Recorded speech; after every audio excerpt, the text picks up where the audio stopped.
Welcome back to Blackthornprod. I'm Noah. This October I went back to the roots with classic, peaceful pen on paper. Indeed, for the second time in a row, I took part in Inktober. This is a famous drawing challenge which gets artists from every corner of the world creating and sharing an ink illustration daily. There's an official prompt list which you can use for inspiration for your daily drawing, or you can simply go with the flow and create whatever you like. So for 31 days straight, I brought weird characters and worlds to life, and the experience was epic, so let's dive right into it. But real quick, thanks so much to Milanote for sponsoring this video. They've created an amazing project management tool you can use to organize your various creative projects, make vision boards, add to-do lists, and so much more. They have pre-made templates to get you started, like this fantastic game design one. As a creative person, I love it. It's simple to use, extremely visual and intuitive. Get it now with the link in the description and the coupon code Blackthornprod for 15% off. First of all, what tools did I use? I filled up 2 simple little sketchbooks. There's really nothing very fancy about them. As for pens, I started my Inktober journey with this basic blue ink pen and this black one. They weren't that great, so about halfway through I bought some new ones with different sized nibs ranging from 0.1, which is super thin, to 0.8, which gives you slightly thicker lines.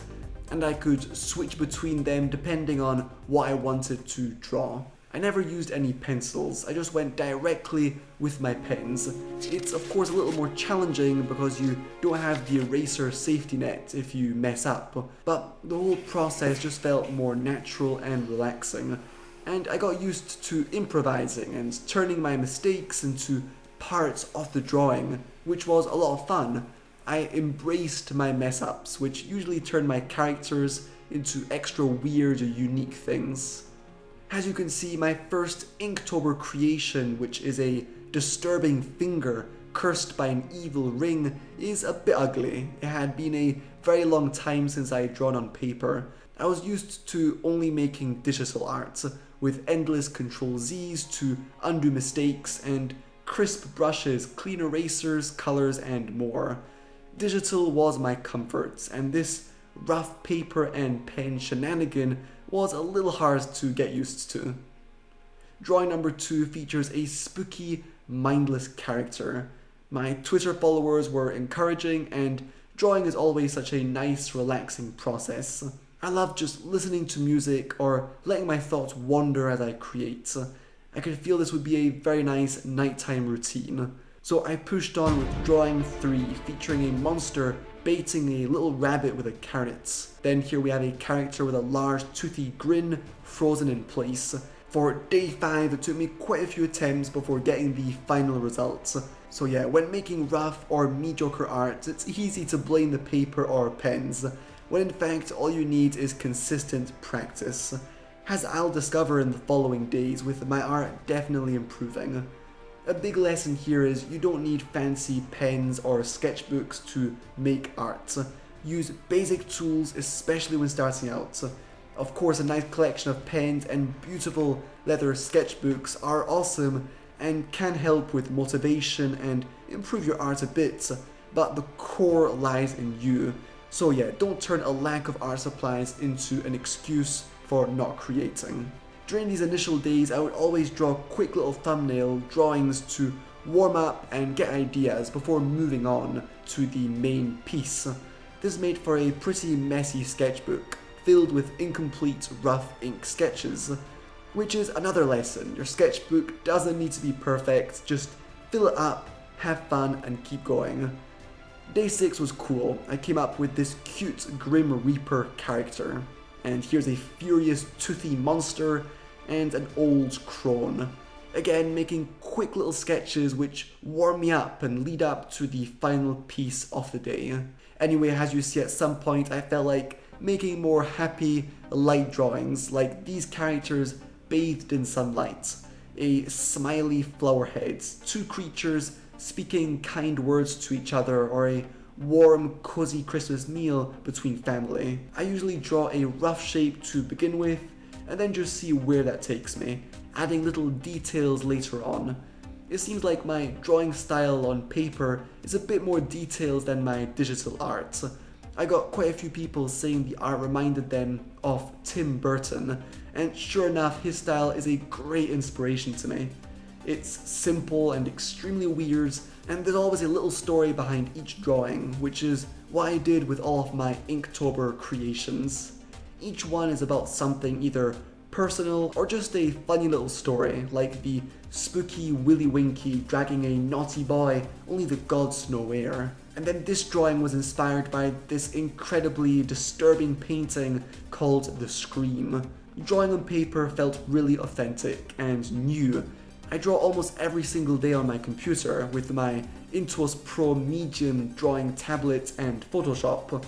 So this was just a refreshing way of getting back to the classics, to what I used to do 5, 10, 15 years ago, just creating for fun with pen and paper. I also love how I can draw anywhere, by a river, in a coffee shop, at the top of a mountain, by a sparkling sea, compares to digital art which usually blocks me in front of my computer screen, far away from fresh air and sunlight. Now, inspiration can come from all kinds of strange, unlikely places.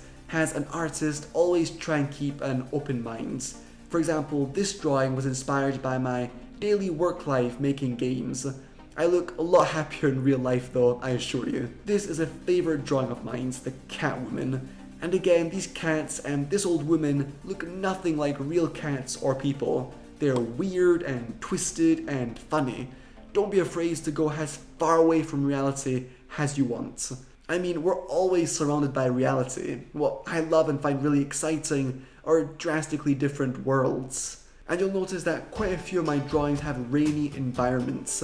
Probably because I spent the month in London, a fabulous, very interesting city, but no one can deny the weather was extremely bleak. Then I drew this scary YouTube play button, which triggered my spooky YouTuber card game idea. That's the current game project I'm working on right now. And here's a 100% accurate portrait of my brother and I. And another favorite is this old crooked church. I think I should go out a lot more and draw weird, cartoony fantasy versions of things I come across. It's a lot of fun. This is called Word of Mouth, which is a cool little play on words. And then there's Alone. It's always interesting how lonely a person can feel even when surrounded by lots of people. The next day I switched gears, going back to happy-go-lucky characters, in this case having a big friendly hug.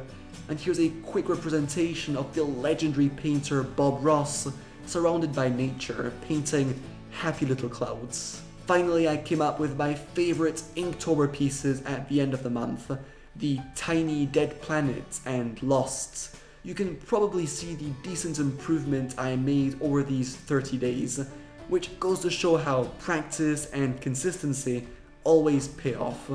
And I intend to continue drawing on paper even after Inktober, such a delightful rest from screens and a lovely way to relax and get creative. Finally, we have a wonderful journey, which is basically me saying yes, Inktober was a great adventure during which I learned new things and improved as an artist. Since I started posting my art on Twitter, that made me instantly accountable and definitely gave me that extra bit of motivation I sometimes needed. So again, I recommend you post your work online, make a few goals of yours public, which will ensure you can't just give up on the sly. Alright, thanks a lot for watching. I hope you enjoyed this little sketchbook tour and got inspired to draw and create your own characters and worlds. I would love to know what's your favourite drawing in the comments, and hey, if you took part in Inktober, share the link to your art in the comments as well, and let the community know what you learned or enjoyed from the experience. Okay, big thanks to my patrons for supporting Blackthornprod financially each and every month, and with that said, stay creative and cheers!